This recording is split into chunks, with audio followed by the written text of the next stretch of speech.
Today we're going to have a lot of fun because we're going to be discussing how to make boring scenes more interesting. By the way, my name is Brandon McNulty. I'm the author of Bad Parts, also the author of Entry Wounds, and welcome to my writing channel. One of my subscribers requested a video on spicing up the boring scenes in your stories. And I thought that was a great idea for a topic because we all write boring scenes whether we like to or not. I mean, they're just part of the process. You're always going to have low energy scenes in your stories or transportation scenes where characters are going from point A to point B, or you'll have some info dump scenes or reaction scenes or scenes where characters are thinking about things. There's always going to be those low energy type of scenes in your stories, but there are many different ways where you can make those scenes more exciting. And today I want to share with you 10 different methods where you can make boring scenes more interesting. And my first tip is to summarize or tell the events of a boring scene. Oftentimes, one of the biggest mistakes that writers make is that they show every single detail, or they show every character interaction, or every moment by moment occurrence in a scene when they don't need to, and especially in the case of low energy scenes. And instead, what you can do, you can simply describe these events and summarize them in a few paragraphs or even a few sentences, and then just move the story along. Tip number 2 is to shorten your scene.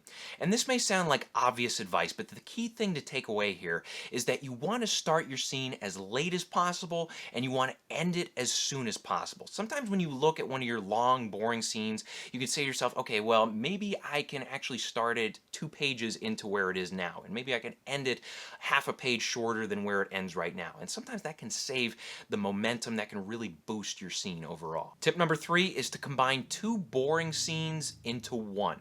So sometimes when you're editing a story, you notice that you have one boring scene, say like an info dump scene, and then it's followed by a transportation scene. And you say to yourself, oh no, what am I going to do? The audience is going to be so bored, 2 boring chapters in a row. I got to do something about this.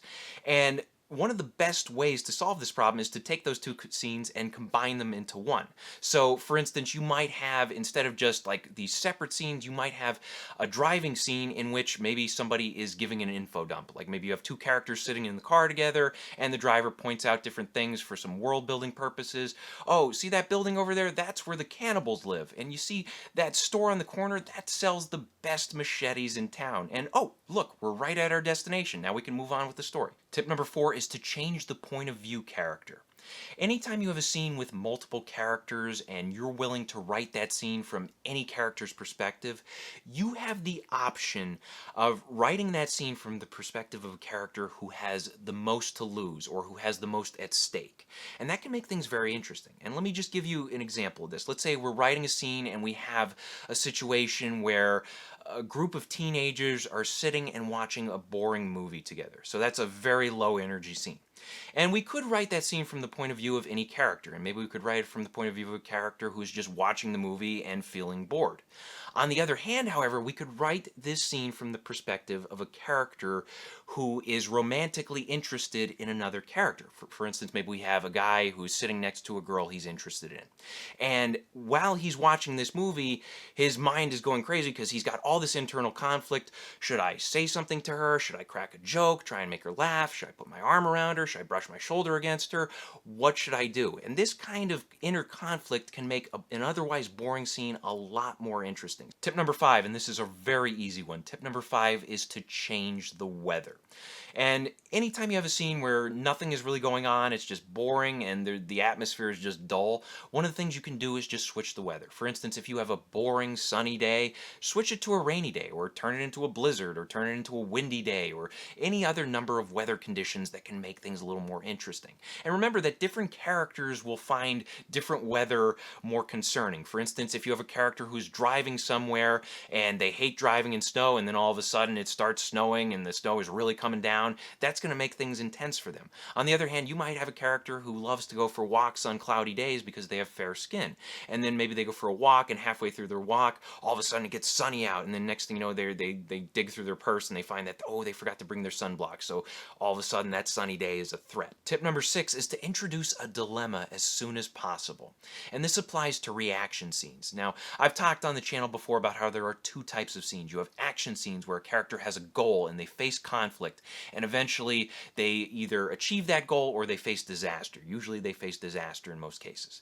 And then there are reaction scenes, and these types of scenes are where you have a character who has an emotional reaction, usually to that disaster. They have an emotional reaction, and then they face a dilemma. What do I do next? Usually they have two or more bad options, and they have to choose the best option. And then finally they make a decision. And the thing to remember with these reaction scenes is that sometimes writers will beat that emotional reaction to death. They'll have the character just thinking too much about those emotions, going through them in a little too much detail, and when they do finally get to the dilemma, which is usually the most interesting part of these scenes, it's just they're already burned out on the reaction. So sometimes when you are writing a reaction scene, it helps if you jump to that dilemma as soon as you can. Tip number 7 is to create suspense at the beginning of a scene. And you do this by putting a question inside your reader's head. You make them wonder, I wonder what's going to happen as a result of that action that was taken, or as a result of that line of dialogue that was spoken, or as a result of that thought that passed through the character's head. And I think one of the best examples of this, or at least one of the most famous examples of this, is Alfred Hitchcock's example, where he said that you can make a scene at a coffee shop interesting, where you have two characters just sitting down at a table together. You can make it interesting if you have one of the characters bring a bomb inside their purse. And then once the audience is aware of that bomb, they're wondering, oh wow, what's going to happen to these two characters? Is the bomb going to blow them both up, or is somebody going to stop the bomb from going off? What's going to happen next? Tip number 8, show us something we haven't seen before. And this especially works if you show us something that is relevant to world building, or to a character's backstory, or what a character does for a living, or anything like that. And one of the best examples of this comes from the original Star Wars movie, where if you remember towards the beginning of the movie, you have that scene where Obi-Wan gives that big info dump about the Force and how it works, and he's telling Luke all these things about his father and whatnot. And during that scene, Obi-Wan has that moment where he's like, oh, I have something for you. And then he goes and he gets the lightsaber, hands Luke the lightsaber, Luke powers it on, and it's like, oh, wow. And everybody in the audience is like, I want one of those. And then Luke is just kind of swinging it around, and it distracts us from the fact that we're being info dumped. Tip number 9 is to add or subtract dialogue. In some cases, it helps if you add dialogue to a scene. Sometimes you have a scene that is just, it's heavy on narration, or it's just heavy on description, and sometimes you can break it up a little bit by adding some dialogue in there. Other times you have scenes where there's just too much boring dialogue, maybe in a case of like an info dump scene. And what you can do, you can actually make it more interesting by cutting down on the dialogue, or having one character be silent, because as you know, when a character is silent, that can create a lot of tension. And then tip number 10 is to inject humor, romance, or action into a boring scene. And the key thing to remember here is that you don't have to be a hero about this. You don't have to tell the funniest joke ever told, or write the hottest sex scene that ever melted onto the page, or write an action scene with life and death consequences. Sometimes all you can do to boost a boring scene is just include a funny conversation between characters, or include a little romantic intrigue, or include a scene where a character stumbles over herself and maybe she drops a glass of water and it shatters and it makes things awkward between her and the other people in the room. Little things like that can help reshape a scene, so always remember humor, romance, and action are your friends when it comes to making a boring scene more interesting. So I hope this helps. Question of the day, what is your favorite way to spice up a boring scene? Is it one of the 10 tips I gave today, or is it one of your own tips that you like to share with us? Either way, let us know in the comments section below. Thank you guys for watching. If you want to support the channel, please pick up a copy of either one of my novels. Also, be sure to check out my other videos. Hit the like and subscribe buttons for me. Share this video with a friend. And as always, remember to keep on writing.